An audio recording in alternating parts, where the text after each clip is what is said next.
Good morning, everyone. It is 7:07 a.m., and we are glad to be back. We've been looking forward to Councilman. I keep wanting to say Congressman. It's stuck in my head, but it's Councilman. That's because I was talking about Massengale Congressman this morning. Arrington. Let's keep it Is with us, and of course, last night the City Council. You don't want to run for Congress? I don't want Jody's job. Last night, more? Sorry. Go ahead. Last night, the City Council met and discussed some very important issues, in which some we've been talking about this morning.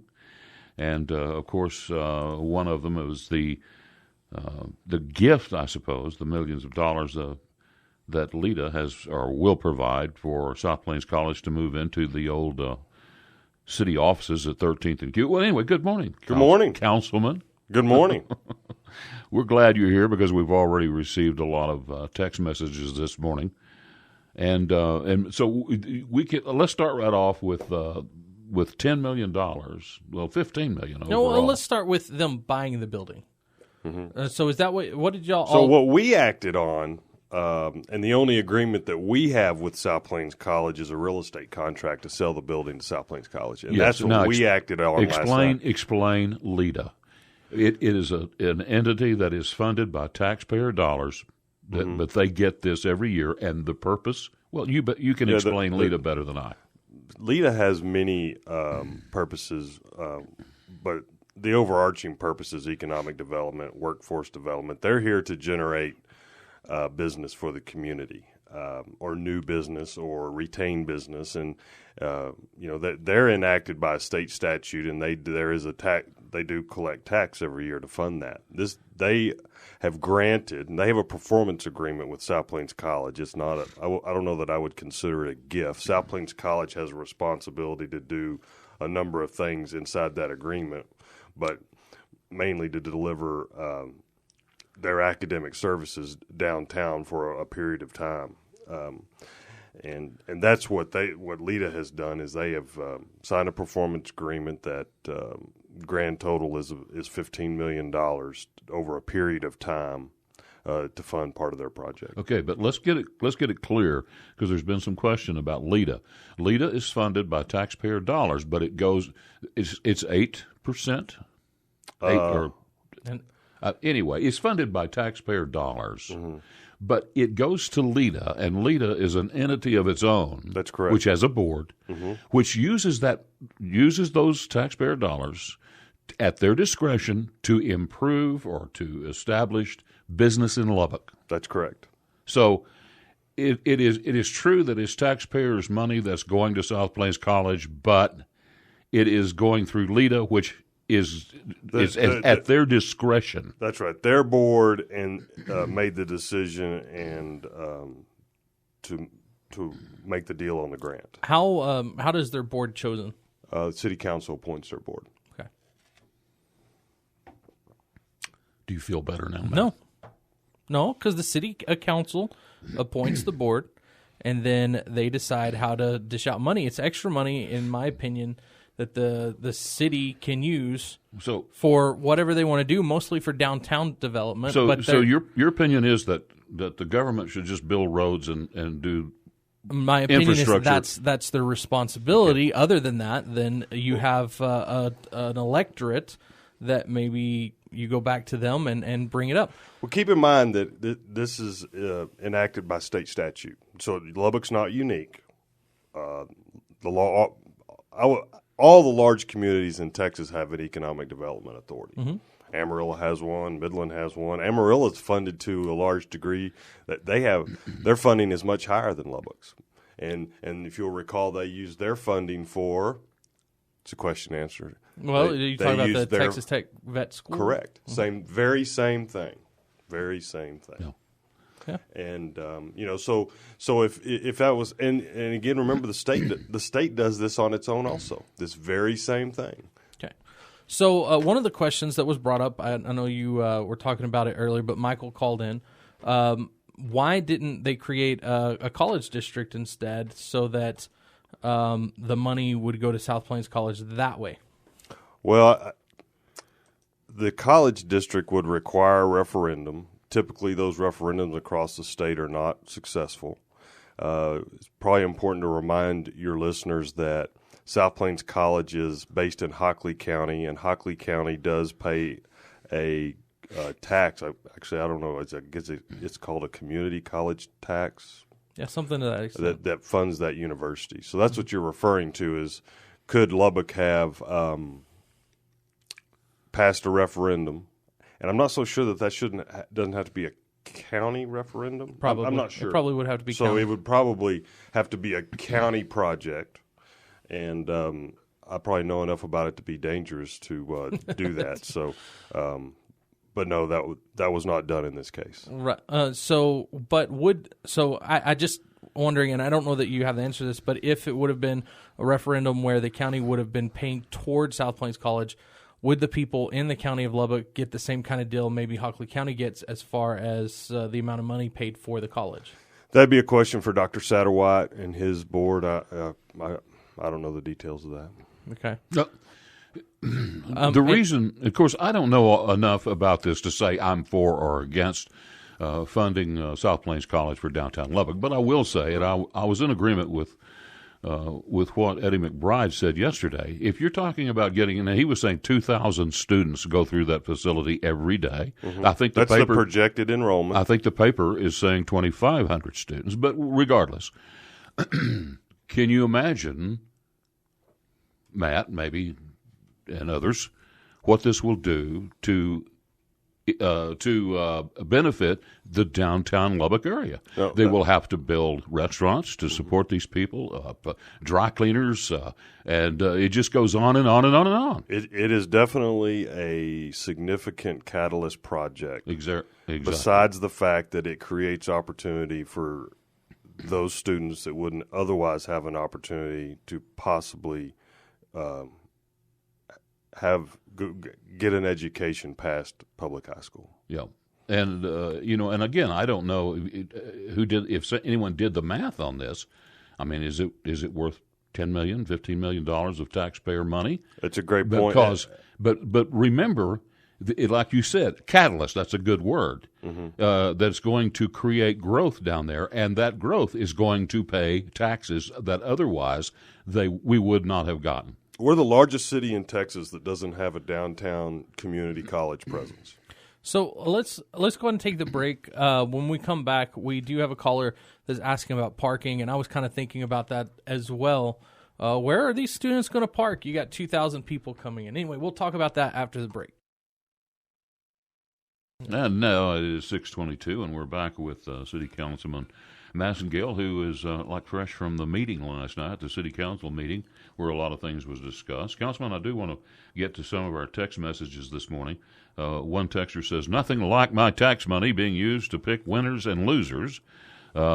He says, "Lubbock is in debt by millions, and y'all just want to tax and spend more. Quit wasting tax money."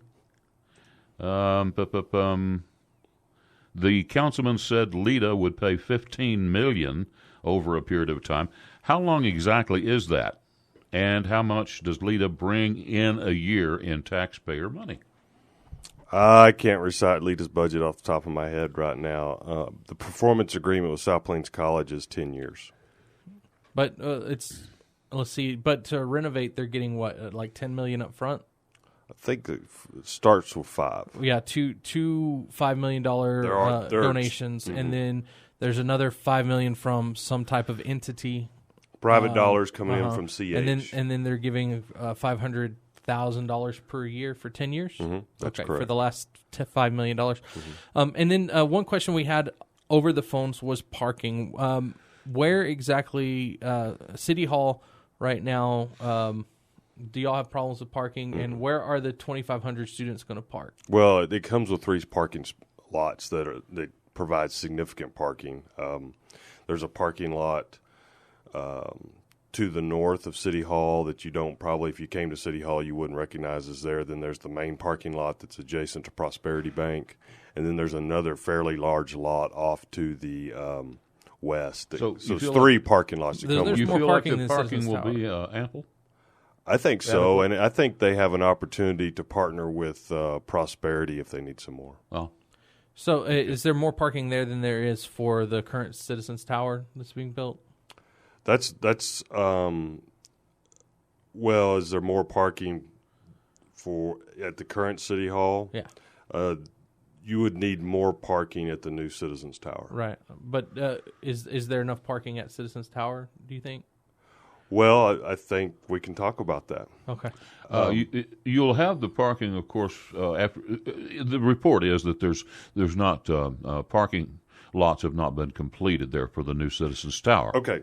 But and I know that there was one report I read that said there's a possibility that you're going to have to bus employees to Citizens Tower. I suppose you'll have the old building at 13th and Q. You'll have that parking lot for a while after you move in, will you not? Not very long. We could. For example, we might go back and make a deal with South Plains College, but they'll own that building probably by January of 2020. So let's talk about Citizens Tower parking. So right now there is a plan that if we move forward with it to provide adequate parking, not considering police headquarters. Police headquarters is the change, okay? And you'll recall that we had the opportunity to do a land swap on a piece of land that we looked at early in the process that we could not afford, which is the block south of the parking lot at Citizens Tower. And so we had originally identified a city-owned parking lot across the street from Mahon Library to be police headquarters. An investor group came in that owned that block, and we did a land swap, okay? So now we've ended up with this complex that we didn't originally plan on. We've got police headquarters to the south. On the north, you've got Citizens Tower and now Municipal Court. And to the east, you have LP&L. And so long-term, the surface parking plan for Citizens Tower is not enough parking spaces. Now, could we proceed with the plan we have and have enough parking spaces when we open? Yes. But do we want to spend the money on that surface parking lot and then come back in 2 or 3 years and tear it right back up? To me, that doesn't make sense. So we are considering some type of parking structure. There's been no decisions made at this point. All it is under study that would cause that main parking lot where the garage was before to not be finished when we move into the tower. Well, so what kind of term are you looking at? I mean, are they're in the beginning stages? Do you have any ETAs on when they're going to bring that up? We hope that we can make a decision on if we're going to do some type of parking structure by the end of this month. Okay. Good. So it would cause about a 10-month delay before we'd have something complete. So if we didn't have that, here's our options. We have the PD site we could park on top of, and that may be enough. And if it's not, there's already several lots that surround what we're calling the complex that we'll be able to utilize immediately when we move in. And as a contingency plan, if we had to, we could shuttle people back and forth. They could park at the Civic Center and come back and forth if we have to get to that point. We don't know that we do. Well, my question is, I did not realize that they were going to gut the Citizens Tower to the point they did.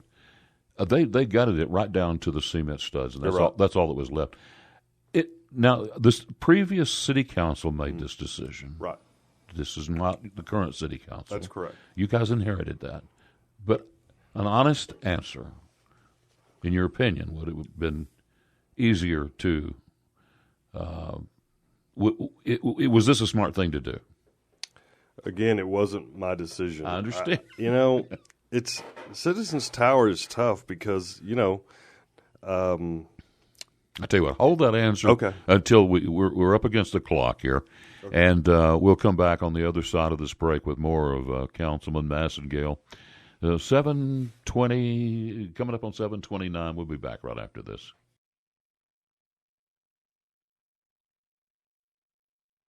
And we're back at 95.1 FM, 790 AM, KFYO Mornings with Matt and Dave.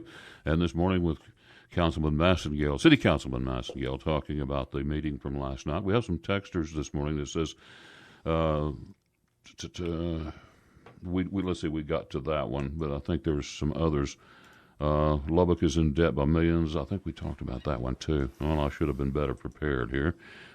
Is there an amount of money that Downtown Dave would not be willing to spend to spruce up downtown Lubbock? Well, Dave, that's a question for you. Okay. I think that there's a lot of our listeners that don't understand something called synergy. It's where the whole is greater than the sum of its parts. And that applies where we're talking about this South Plains College. That's a good point. Apparently you haven't given a thought, Mr. Texter or Ms. Texter, of how many tax dollars will be generated by putting South Plains College in that building and running 2 to 2,500 students per day through it. There will be a lot of tax money created. Now, I am not inside, so I haven't, and I really wouldn't know how to run the numbers to determine whether spending $10 or $15 million will repay itself. But I do understand the concept, and I understand that the concept is solid, that building up downtown Lubbock will generate a lot of tax dollars. The whole is going to be greater than the sum of its parts. You know, you saw what was done in Overton. Everyone can see the result of Overton. Good example. And what we are seeing is investors are property values are rising downtown, which is what you want, and it's creating bazillions of tax dollars. And investors are coming in to build. They see the activity to build more college or otherwise single-family residences downtown. And those that, if you don't go downtown and don't realize how many people are down there and how many people are beginning to live down there, you should come down and see it sometime. Right. You've got the Cotton Court Hotel that's under construction. If you've driven by that recently, they're already on like the 3rd level. I mean, so that's another significant project downtown. Well, okay, we were talking about Citizens Tower. Oh, yeah. And when we went to break a while ago, and of course my question was, knowing what you know now and the fact that you inherited Citizens Tower from a previous council, do you still think it's a good deal for the city of Lubbock? I think, bottom line. I guess your question is this. Could you have taken the money and built a brand new building on a fresh piece of dirt? You could have. But again, back to your point about synergy and catalytic projects downtown, when you look at what we had a blighted building, we had an absentee owner that, chunks of marble were falling off. It was a safety hazard. And, it's when you have a situation like that, eventually you look to the local government to address it. Lubbock was in need of a new headquarters for City Hall. And so, those pieces go together. It's very difficult to look at, could you have built a brand new building on a fresh piece of dirt and left a blighted building? It solves a couple of things. We're not going to have a large blighted building downtown. We've remodeled something that was already there, which I think is important. You don't always have to build new. And we're going to end up with a city hall that will have consolidated departments that are spread out right now that should serve our citizens for 40-plus years. Yeah. So if we're done with Citizens Tower, I was just wondering, can we jump over to the Texas Legislative Session?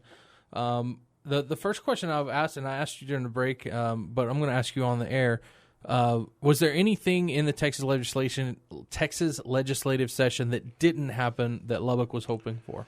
One thing that was at the top of our legislative agenda was to have the TCEQ fund the cleanup of the famed shingle site north of town, and we did not get our funding for that. So for me, that was a big disappointment. So is there any plans for that site without the money from the Texas Legislative Session, or is that something you're just going to have to wait a couple more years and see what happens again? Yeah, if we – of course, it's not even in the city limits. We don't own it. It's just something that we feel like needs to be addressed. Again, now we've got another blighted site, to my point on Citizens Tower, that is an eyesore, is a problem. Where's this? The shingle site north of town. The famed by the shingle airport. dump. Yes.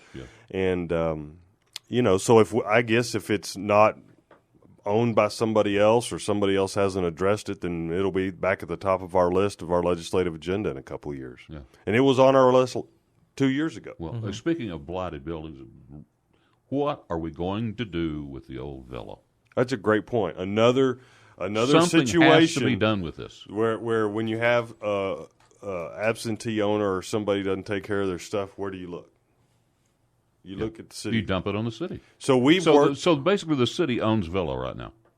We don't own it legally, but we own the for problem. all practical purposes, the city owns it. So we've gone through the efforts to, you just can't go in there and clean up that stuff. You have to get permissions, and there's legalities associated with it. But we went to the point to get permission to clean it up, and TCEQ blocked us, and so that's where we are right now. Is waiting for TCEQ. And what we need from TCEQ is permission to dump that in our own landfill. There's some asbestos in that debris, and that saves us a considerable amount of money. As you can imagine, we don't budget to clean up messes like that. And so we're waiting to work with TCEQ in whatever way we can. We'd like to be granted permission to put that in our landfill, and then we can... Well, so where are we? I mean... We're waiting on TCEQ. Can we see the end of this thing? We're waiting on TCEQ. Well, does anybody have an idea when they're going to respond? I don't. Jeez. Well, I'm telling you, I'm tired of looking at it, and I know some businesses around there are really tired of looking at it. I've gotten calls on it. I understand. Jeez. Let's take a break and then come back with more. It's 7:42. This morning here on KFYO Mornings with Dave and Matt and Councilman Massengale. And we're back here at 7:46 a.m. And I think some of our listeners should listen closer. We have one texter this morning that says, we need to take these guys out of the county jail. They don't have anything to do, and let them clean up the Villa Hotel. You obviously didn't hear the councilman say that we cannot clean up the Villa Hotel because it has asbestos. Well, a state agency's holding this up is what you need to know about that. Right. It's the same state agency that's not paying for the cleanup out. Is that the same one? It would be the same state agency. That's what I thought. Yeah. Now, one of the things, and you kind of talked about it a little bit earlier. I was thinking we could wait and find out what the deal is. But do you have any information on what the cost is going to be for parking down by the Citizens Tower? So we have early estimates that it could be $5 to $7 million to build a parking structure. You end up looking at it per parking space. It's like $12,000 or $13,000 a parking space is the way they look at that. Yeah. That'll take a while early estimates when we were looking at the tower, when that existing parking structure was there, we were looking at more than that to fix that existing. That's why we're like, no. Yeah, but that existing parking structure was literally falling down. Yeah. I mean, not kind of. I mean, you had pieces falling down. Well, we had a truck fall through it. Yeah. When one of the workers' trucks. So, what we're working on is trying to find a way to fund, if we can fund that parking structure. And so you look at the money that's already designated for the surface lot, which is like $600,000 or $700,000 in the tower budget. And then keep in mind, now we have the Public Safety Improvements Project, which is PD, HQ, and Municipal Court, which would use that parking structure now. And council worked hard to find sites for police substations, and we didn't have to buy any of the sites for the police substations. City owned one for the east substation, and we were given the south and the north substation. Mm-hmm. So we had $2.7 million in that budget for if we had to go acquire land, that now we've saved that money. And I think the council will consider now the proceeds from the sale of City Hall and adding it to that budget. So now you're almost there. Yeah. You're just almost there. Yeah. Changing the subject a bit, what are your thoughts on our new police chief and new fire chief? Well, we have an interim police chief. Yeah. Right now, I have a lot of confidence in Chief Brewer. He was interim when the search went on for Chief Stevens. Chief Fogerson, I'm very pleased that he's our new chief. I've known Sean for quite a while, for a long time. He has great credentials, doesn't he? We both went to Monterey. So I'm very pleased with where the city manager's landed and look forward to his choice for police chief as well. Yeah, good. So we're doing a little back and forth, but going back to the legislative session, is this, I think it's a 3.5% rollback rate now for the city, right? Mm-hmm. Is that going to affect the city as far as you can tell? From what I know right now, I don't know that there'll be a great impact to the city of Lubbock. The city of Lubbock has always pretty much operated within that range. As long as we've got, new growth is accepted out of that. So new growth doesn't apply. Right. And 3.5%, I just don't see, I don't see it causing a huge problem for us. So there was a planned 2% that was going to be added, I think, this upcoming year. You had for the police stations, you had the 1% this last year, and then a 2% this upcoming year. You're exactly right. Is that still going to be able to fit within that budget? I think that we'll see. Of course, the new legislation won't apply to this year. Okay. It won't apply until next year's budget. But great question. I think we'll have that'll be up for discussion. I think some of us were hoping that we might not have to take the additional 1%, but I'm not sure where we'll be at this point. City manager's working hard on budgets right now, and we'll get into that late July. So I think you'll hear us discuss that in public. All right. Well, I'll definitely have questions at that time. Sure. Yeah, let's take a quick break, and then we'll be back and close things out for this hour here on KFYO Mornings with Matt and Dave. We are broadcasting from the Thacker Jewelry Studio. See the custom collection at 6120 82nd Street in Lubbock. Back with more in a moment. And we're back here at 7:55 a.m. with Dave and Matt in the mornings on KFYO. It is 65 degrees in the Hub City this morning. Our forecast high today is about 80. Should be a pretty decent day in the Hub City. We have as our guest this morning for the whole hour, City Councilman Massengale. And let's see, we wanted to talk about water. Yeah, so one significant item on our agenda last night was a contract to sell effluent water. Yes, you heard that correctly. That's the water that you send down the drain. And it'll be treated, and a company we've got an MOU with is going to build a pipeline to eastern New Mexico and sell this to oil producers. Right now, the city's spending a significant amount of money every year to get rid of this water. That water just doesn't go away when it goes down your drain. The city does significant work on it. We have two large farms that the city owns, application sites that we distribute that water on right now for natural percolation down to the water table. But now we're going to sell it, and we're basically signed an MOU. We're in a period of due diligence for this company to do what they need to do. They'll have to build a pipeline to eastern New Mexico, but it's rather than spend money to get rid of this water, we've monetized it and turned it into a positive for the city.